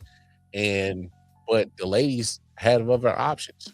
And hey, this was a win for the women. WNBA smartened up, and unlike they said, "All right, yeah, we hear you. Yeah, all right, yeah, we'll give you your progression you want." They still got a lot of control. Still getting 80% of the revenue. Yeah, exactly. It's like they're not going to starve. No, not gonna hurt. It's just they just gave up a little bit more just to make sure that they keep the train rolling. Now that when we talk about business move, this is the business move when you say, "Hey, do you sure we want to kill the money train just for a little bit of money when we about to print money?" Because now, you know who's involved? ESPN. You know who owns ESPN? Disney. You know who owns damn near everything in entertainment? Disney. A lot of their money. A lot of it. A lot of money. So, hey, WNBA commissioner and their board of trustees, owners, smarten the hell up and said, "All right, let's not be foolish now." Yeah, I know, and good on the women for winning that. Good on them for that fight, and showing, like you said, like other players in other leagues now have this as an example, because like this was the most uphill. These were the people who were bringing in a lot. I mean, it was obviously like starting to go on the upswing, but of all the big leagues, this was one of the ones that players had the least leverage in, and it just due to the decreased demand for it in comparison to like the NFL. But they did it, so I think it can be a good example for players in other leagues, like you said with the NFL, of how much leverage you actually have. It's just them. No, Randy, it's no other leagues. It's just them. It's just them. We've seen it in the NBA. Ain't never been scared to lock out. Major League Baseball players ain't never been scared to lock out. Matter of fact, he got a situation in the upcoming few seasons that they got a CBA that they got to take care of, because the owners want a salary cap. So they got a situation that got to, and guess what? Don't be surprised if there's a lockout, because them players and them player unions from the MLB ain't no punch, and they ain't scared to walk away from no damn. Hey, we'll walk away for a diamond. Go ahead, put a lock in the chain on the motherfucker then. They ain't never been scared. I'm telling you. Hockey. We just seen a lockout in NHL hockey. All right, it's only the NFL players, and they're the ones that have the best argument for making more. Like, they give themselves CTE. They have the worst injuries of anybody.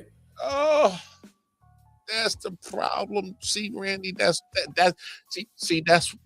why we do this. All right, that's why we the Taco Tuesday crew, because you get what I've been trying to tell these buffoons.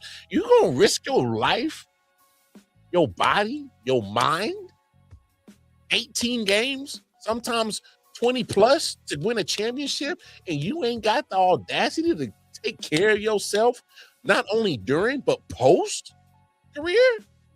This is what the CBA is for. It's to take care of you, to make sure that, hey, in case something happens to me, I make sure that I made enough money to make sure that I can do something secondarily post NFL, that I can do something after football. If this game is taken away from me, I need to make sure that, hey, medically, my brain ain't no fucking scrambled eggs. Like, come on. For me, that's the biggest thing that really pisses me off about that is I don't think they really taking this CTE shit serious enough to understand that, hey, these motherfuckers are still making so much money hand over fist. We need them to put that money towards making sure our brains ain't scrambled eggs, bro. How do we avoid this? Or how can we decrease it? How can we take care of it? How can we medically, throw something to help us? How can we therapeutic something? We got to do something because now we having too many players post career, during career. We just lost Rondale Moore, and I'm not saying that CTE related, but we losing people over probably some shit that's mentally related. It was the Cowboys player. Yeah, Nealon. Yeah, some, and whether you want to equate the two, CTE or mental illness or whatever, it's something we don't know because obviously, unfortunately, we can't. We can't evaluate him now. I mean, they could do brain scans and stuff. Now, we can't evaluate it until motherfucker gone. So, right, exactly. It is like we got to find a way that we can. Why do we have to wait to evaluate somebody for something that? I mean, you could do brain scans on people while they're alive, but it's usually they wait until they're dead to do it. Yeah, so it's kind of like look. I love football, but I understood what it took to play at the highest level, not only collegiate, but NFL. So I wasn't going to play football past high school. All right. And I knew what it took. And I knew what the toll it took on your body. I knew all the dangers that come with. You got to be a mentally different type of cat to play football in the collegiate NFL. You really do. All right. You just got to be on a different mental brainwave, and sometimes that may not necessarily mean a good thing, because it'll fuck you up, man. Football's crazy, so I don't understand how you don't understand your power. What these ladies did, and they smartened up, and I mean, because it's like, bro, you can't sit here and see all this money getting made and we ain't getting none of it? Huh? Now, I ain't the most business savvy motherfucker, but that one and that one ain't equaling in two. That looking like an 11 to me. What's going on right now? I don't get it, but I mean, I think we'll see it at some point. The leagues are moving more and more in that direction. You know, obviously the NFL has fought the hardest to stay the way that they have been, but I mean, the NBA, just as an example, is like almost entirely just run by the players. Like the owners and coaches get pushed around. Like we're just going in that direction, and I think that the NFL eventually will. They'll eventually have to, because you know you can't have the NFL without the players. No, and trust me, just as much as I don't want no replacement refs, I sure as hell don't want no replacement players. Yeah. If I want to watch the UFL, I go watch that, and I really don't watch that. Yeah. If I want to watch some damn Arena Football League, then I go watch that, and I really don't watch that. So, yeah, I don't want Rick Mahams to show up with fake curly hair doing a fake curl. Yeah. I don't need no Leon Sandcastle. You know, shit. So I don't know. Let's CBAs. Let's take it. First of all, similar to business. When I always say that sports is a microcosm of life in our society, this is similar to all type of business. Hey, take care of your people. If you take care of your workers, they take care of you. We'll put more money in your pocket. I swear we will. You take care of us, we'll take care of you. Mm-hmm. All right? And it'll turn into a good cycle where everything just turns on the good hamster wheel. But you just keep feeding the scraps. Well, we ain't gonna stay on this hamster wheel forever. And we're more likely to revolt and turn this hamster wheel up. We gonna set it on fire. So yeah, and they make a lot of money with a flaming business. But I mean, So we transitioned a little bit into the NBA there at the last minute. Do you want to transition into talking about the NBA playoffs? Let's because believe it or not, we are in April now. Well, on the East Coast now, but you know what that means? Playoff seating. Teams are starting to clinch their spots. The Knicks just clinched in the last game before the monstrosity that just happened before I got on. I got online. But the last game we clinched our playoff spot. I know you got it in front of you. Go ahead and break the rest of the start with the East. Go with the rest of the seasons and how's it starting to shape up. Let me pull it up. So right now the East Pistons are still in first. Celtics are in second. Knicks third. We believe we're the only teams that have clinched so far, and then Cavs 4, Hawks 5, Raptors 6, and then the play-in teams 76ers, Magic, Heat with the second greatest scorer of all time, Bam Adebayo, and the Charlotte Hornets. As of right now, that's the standings for the East. And the West, we got still in first OKC Thunder, San Antonio Spurs in second, your Lakers in third, Denver Nuggets in fourth, Woo! Timberwolves in fifth, Rockets in sixth, and then the play-in from the West is Suns, Clippers, Trailblazers, and Warriors. Hey, The Lakers were pretty shaky for the first half of the season, but they kind of went on a heater. Yeah, What are your thoughts on the Lakers as of right now? I mean, you know, they're gonna make it cute, make it interesting, but you know, they ain't gonna win no championship. No faith in your team. No, because at the end of the day, Luka is still he's still going to be always be a liability on defense. So if at all costs I'm getting my best and my second best scores on him, and if they on him and I see that every time, I'm going right after him, and I'm forcing you. Hey, do I take the guy that can easily score 50 points? Do I take him off the floor because this man is getting me killed because he's giving up another 50 on the other end? I'm gonna make you find a way to hide him on defense. I'm gonna force you to coach. Because the more you keep him the liability that he is on the defensive side out there on the floor, the more I'm gonna keep attacking his ass with all my scores. And I'm gonna draw it up. I'm gonna attack looking and make you make a damn decision. What you gonna do with him? Because he's killing you on his defensive. Yeah, you better hope he's on tonight. Because you better justify why he's giving up 50.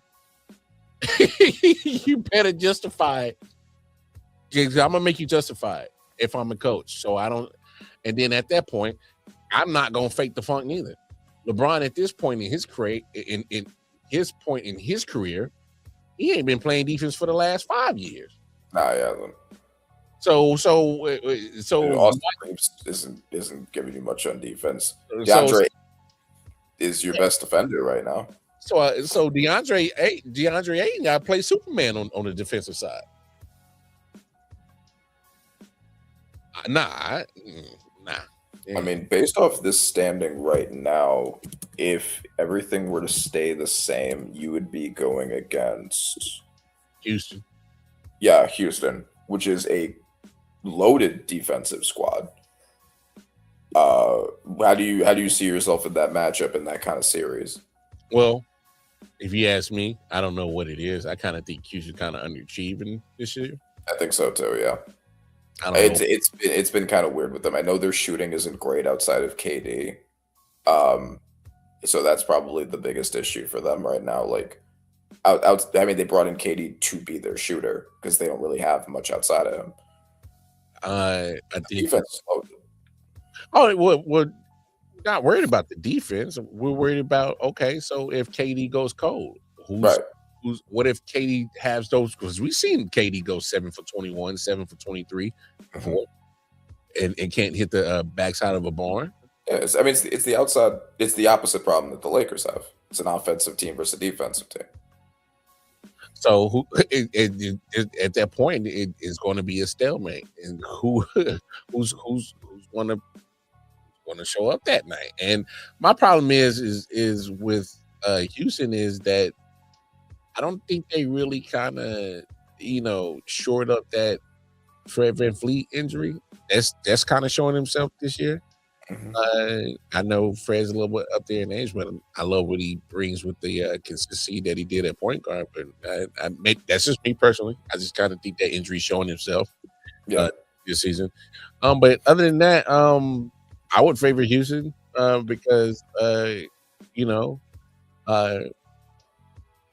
for me, I still can take a whole bunch of good defenders and shut down a one-trick pony scorer in Luka, aging guy, and LeBron, who as much as he wants to say he can still hit that switch, you're still 41, and asking him to.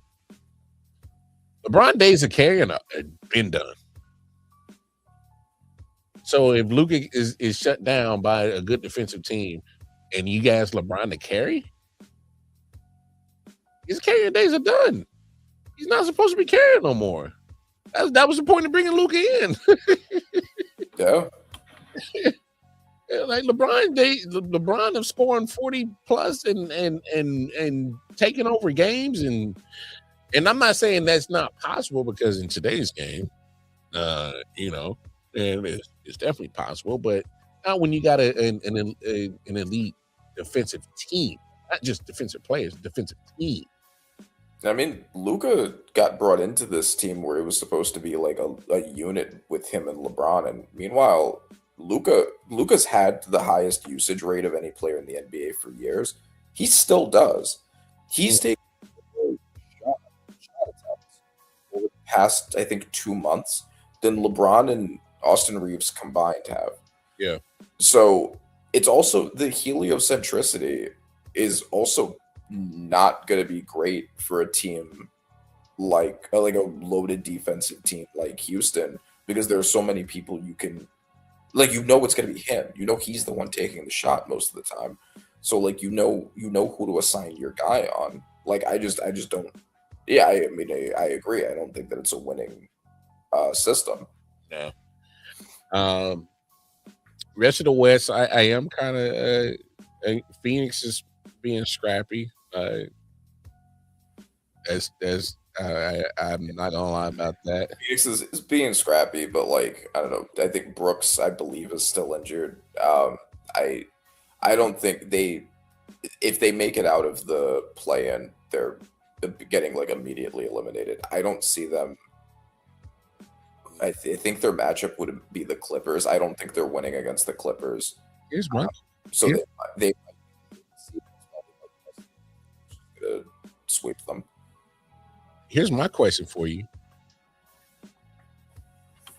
With Golden State as a 10, as of right now, playing 10, they get booted out.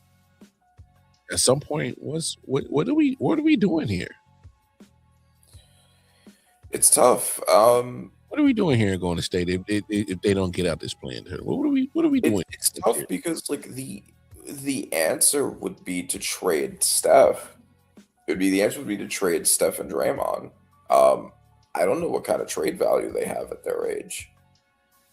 Well, Steph would definitely have the higher, obviously, of course, between the two of them. But like, how many more years is he even going to be a player? Like, the only teams that'd be looking at a player that makes sense are the ones that are like contenders pushing, like the same way that KD was added to Houston, right? Like a contender who's a loaded roster who just needs him, Steph, as shooting, playmaking. Like you're adding him for that specifically. but for a team that doesn't really have much of that now and is otherwise loaded and is ready to make a final push for the ring and then is going to settle again. I don't know who that is. I don't know. I'm with you. I can't. I don't have a team in mind. But Steph Curry would literally have to go to the front office and say, "Hey, man, it's been a great ride, but enough is enough. Like, get me out of here. Get some value for me. Rebuild." And do you think he'd do that though? Like, does he well, have any motivation to not ride in the sunset at Golden State? I think the team would have to be the one to make that push. I think the team would definitely let him ride off to the sunset. Let him, sure. Yeah, I think the question is just if you're doing what's best for the team long term, you have to trade him, and you probably have to do it soon because he's a they should already done it. They should have, Randy. They should already done it. I know, but I'm saying like now. But my thing is they've already shown that the deep loyalty to majority of the people that were part of that dynasty. They've shown the deep loyalty to Steve Kerr. They gave him all autonomy. They pretty much have so much say in how the organization runs, and he can act like, oh, we got general managers for them. No, bro. Like we know Steve Kerr. You got some pull in that front office, bro. I ain't fooled by it. All this mumbo jumbo you say in the media. You got some pull because you used to work in the front offices and you know how the front offices work. So come on. This is what I hate. And this is what some of these other places ain't going to do. When I know something is what it is, don't tell me it's not that. Yeah. All right. Steve Kerr, you used to run front offices. You forgot that we know that you were part of some of those organizations. You were part of the damn San Antonio organization and helping build what they were doing post your playing career. We know what's up, bro. We know. So when we know that you know how front offices work in the NBA, and you didn't become a coach of a dynasty in your John Gruden type of way because you took over a team that was real good and you just shoot in and start winning championships. We know what's up, bro. We know that you got some pull in that front office because you know how it runs and you know how to work it. I'm not an idiot. Like, don't see, that's the shit I'll be talking about. You try to paint me like I'm an idiot. I'm not an idiot. And come on, Steve Kerr. Don't fool me, bro. I just looked at the rankings and I looked at which team. I was trying to imagine which team would be a good fit to make a trade for someone like Steph Curry. Do you know what I thought of? The Pistons. I think that they are the perfect fit if some team were to make a trade for Steph. They are in the perfect position to trade for an older player to make a final push because they're a contending team. Their biggest weakness has been shooting because Cade has basically had to be everything on offense. That's crazy. That'd be a crazy scenario. So now you have Steph and Cade shooting together. You have the defensive support depending on who or what you trade around them. So that way Cade and Steph don't have to be the primary defenders. So yeah, I mean, like you'd have Steph and Cade to guard. Cade wouldn't have to do everything himself. His efficiency would go up because he's sharing the ball with Steph. And just the fear of having to guard Steph. Like, you would still give him the respect of namesake, not even until you physically can see what he can still do. You would just give him that respect off a namesake, and that would ease up a lot of pressure off of Cade. Yeah, exactly. Like, I think of any team to be willing to trade for a player that's over 35 now. They're a team that I think makes sense to do that. Okay. I don't know what they give for it, but hey, I don't hate that. That's a nice little cooking you did right there. I see what you did right there. I see what you did right there. No, that's dope. But no, and then I mean, the rest of the West, I mean, I am kind of shocked Portland's kind of hanging around in there and they're playing, but obviously, if they make it out, they're not gonna make no noise. I mean, the West is the West. I love seeing the Spurs. Nothing's bad. Hey, we get Spurs. We get OKC in the finals. If we get that, That's gonna feed families, bro. what? Spurs and OKC together, What? Western Conference Finals. It's gonna be sick. Sign me up, bro.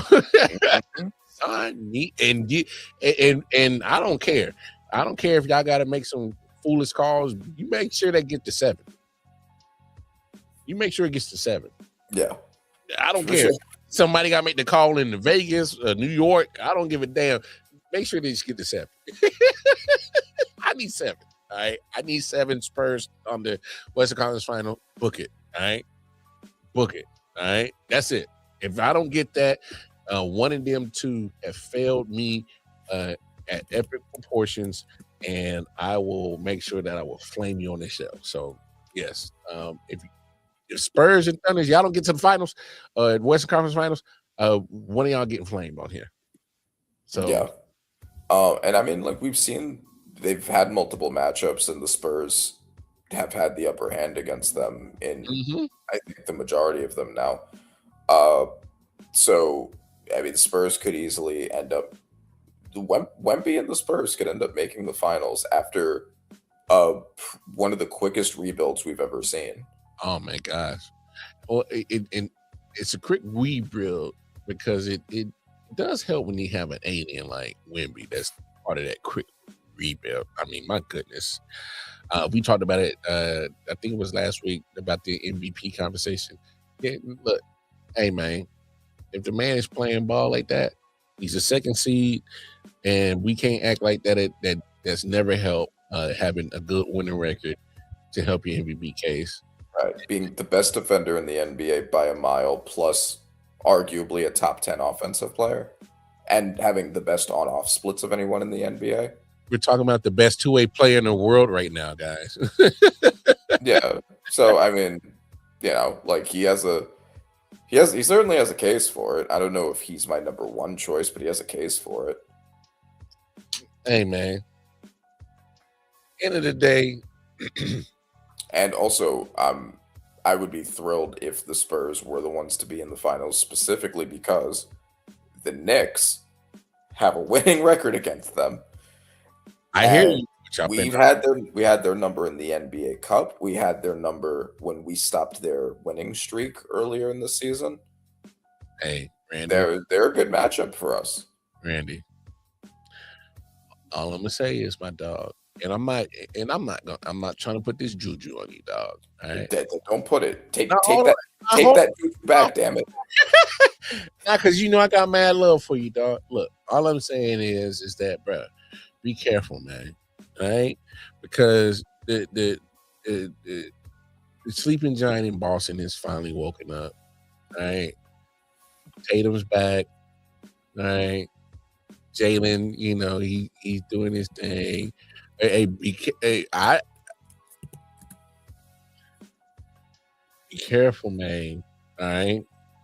I mean, Tatum hasn't been playing like Tatum. He got to get back in. He got to get back in shape, man. But that's my point. We've already beaten the Celtics, a much better Celtics than the one we're going to be facing in the playoffs, with Tatum fully healthy. I hear Drew Holiday. And also shout out to Drew Holiday, by the way, since we were just talking about the Trailblazers, really helped turn that team around. Yeah. Getting them frisky. I've always thought that he was an underrated player. But you know, they had Drew Holiday. They had Porzingis for like 15 games or whatever. They had they had a better team. Tatum fully healthy, all of that. And we beat them like that. I hear you. Now they don't have some of those guys, and Tatum is also hurt. We're coming back from an injury and not playing like Tatum. I hear you. So if we could beat them before, with us also being a better team, a deeper team, with Grand Theft Alvarado, with the ascension of Tyler Kolek. Hey, just so you know, Omar, he's saying championship. He's a Celtics fan, so No, I mean, we saw what happened last time, so we're gonna see it again. Hey, look, If y'all even make it that far. what's crazy about the East for me is I know a lot of people are going to look like, oh, well, look at the teams that are obviously, Detroit, oh, man, Boston, like you said, the Tatum injury, blah, blah, blah. And a lot of people are going like, oh, well, Boston's going to be, kind of down a little bit. And here they are at 2 seed. I'm more looking at the fact who's not even in the play-in. I'm looking at Milwaukee. And here's why I'm looking at Milwaukee. Because we've had many discussions about Giannis Antetokounmpo. This has to be the nail in the coffin on why he needs to get out of Milwaukee, right? Yeah. Like, you're not even making playoffs. You're not even making play-in, bro. Like, this has to be the nail in the coffin. Yeah. And I mean, we could have the same conversation, like who's because I mean that's gonna cost more than even Steph, considering that Giannis is younger. Oh, yeah, because he's 30 years old, and he's at least got a good solid 8 years left. Yeah. So it's gonna take a haul to get him, which is my concern if it were to be the Knicks, because I know that that's what he wants. But who would be the best fit to trade for Giannis? Blow up the roster. The best for me, the best fit for Giannis is a team that has shooters but needs an inside presence. Yeah. On both sides of the floor. And I'm talking about offensively and defensively. I think your Lakers. Your Lakers do need defense, and they're always pushing for big stars. Do we got the shoot? Well, I guess we do got the shooters with Luka and Luka Reeves. And LeBron has become a better shooter in his later years. He's not someone to rely on, but he is a shooter. He's not someone you rely on, but I will agree with you that he has, especially with the 3-point shot, he's gotten more efficient with it down the line. But I'm ready to move off of old man Bron. I think it's time. It's time to cut bait with the James family. It's time because it's. Besides the 2020 championship, it hasn't yielded much. Other than ticket sales, which is an under talked about part of the reason that teams won't let guys like Bron and Steph go. Which I understand, but at the same time, like the Lakers is such a high profile organization in the NBA, I don't think they need a LeBron for ticket sales. Plus, they have Luka. Yeah. Who's not as big a star as LeBron, but he's not. Right. I mean, we're talking about but at the same time, I'm willing to also give Luka the benefit of the doubt of being a European star, which is on an international level. They're going to look at that as hella love, and actually, your game's looking a little bit more international flair in that stadium. So, so Luka's reach internationally might equal, and I'm not saying that LeBron is not international, so don't mistake what I'm saying, folks, because I think we all understand that LeBron is international. Of course. He's the biggest basketball star in the world that is an active player. But Luka, foreign players always bring a special fandom with their home country, sometimes their home continent. Yes. You get it. And just like, for instance, in baseball, you know why they're going to push Shohei Ohtani? It's because you know how many motherfuckers are in Japan? Billions. And if they all are willing to spend all that money on some MLB memorabilia with Ohtani on the back, you know how much money the MLB just made? Billions. There aren't billions of people in Japan, but I get your point. It's a lot of people. I'm just saying, there's a lot of motherfuckers. There's a lot of motherfuckers. So if they all was spending their money on a certain individual, certain player, like that's a lot of money being made. So, and with a lot of fanfare in Europe that comes with following of Luka Doncic, there's a lot of motherfuckers that's going to be rocking a lot of also Lakers jerseys. So. Yes. Also, non-American players do have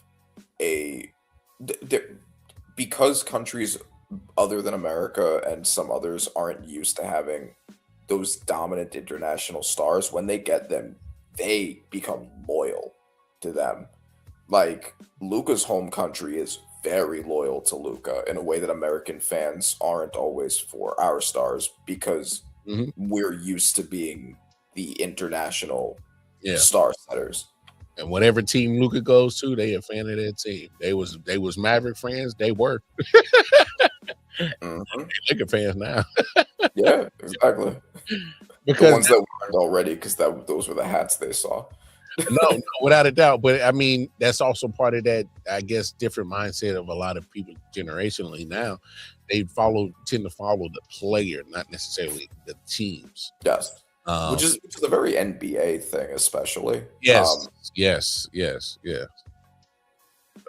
it is what it is. Yeah. I mean, players move around so much. I guess it's in a sport like the NBA, which is always something that I guess I've personally disliked, although I understand why it happens.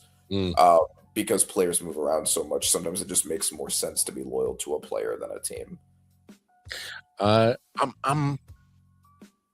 I'm happy for the Hornets that they're in the play-in tournament. Yeah.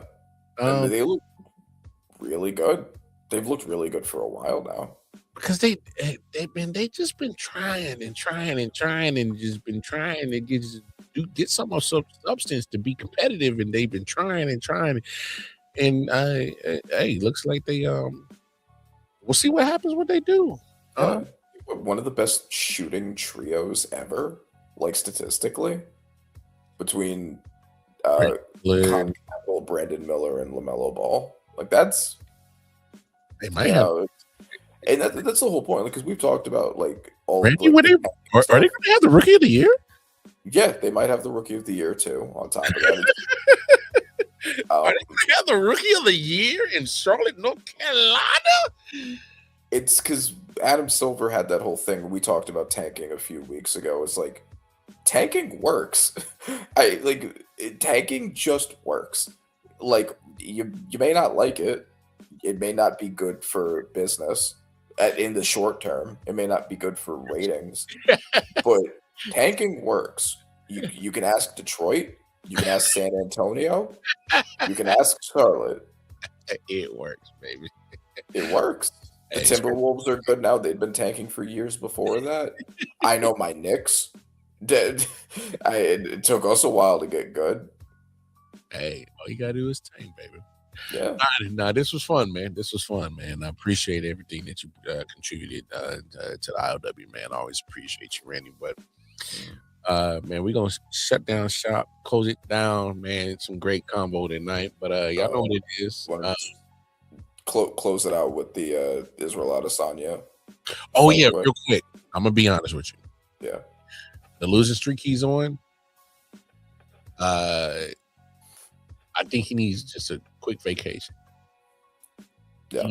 A quick vacation, reset, clear your mind, find out what's important, your why on why you fight, then come back. And then go from there. Because I think he's too talented.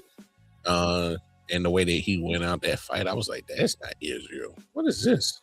No, I agree. I think that he also needs to step away for a while, because I mean that has worked for fighters that were on losing streaks. I think that the whole Pereira thing was weird for him because he kept losing to this guy who had his number before the UFC, and then he lost him. But then he beat him. He got over the mountain with Pereira. Yeah. He's been on the mountain again. Then he had that weird shock loss to Sean Strickland. And I think since then, he has not really been the same. Yeah. I agree that he probably should just step away from it for a bit and then come back for a big fight. Maybe, train. I think it's more of a mental thing. Address whatever it is mentally. And then come back. Yeah. An Adesanya ayahuasca trip. Say that 5 times fast. That might be it. But Israel, we hope you get back right. But hey, man, my favorite fighter. So I hope to see him kicking ass again. Oh, no doubt. I'm with you. I love him. But hey, Randy Reber, y'all can find him, Pantheon Nasty for all your audio needs on Instagram. I know where to find me. Twitter, Casey Wildcard Mar. Man, great time. Like Israel, I'm gonna go knock out. I'm gonna go to sleep. Hey man, we'll holler at y'all. Peace and love, man. Yeah. Silent Hill TDS, what's up? Yeah, come on. I.O.W. Sports Network, late night edition. Let's go. Come on. We about to raise the bar. Wild card mark. Everybody grab a seat, cause you know we about to spark. Late night sports talk. Modelo Le Cigar. Man, you don't wanna start. Wild card mark. We about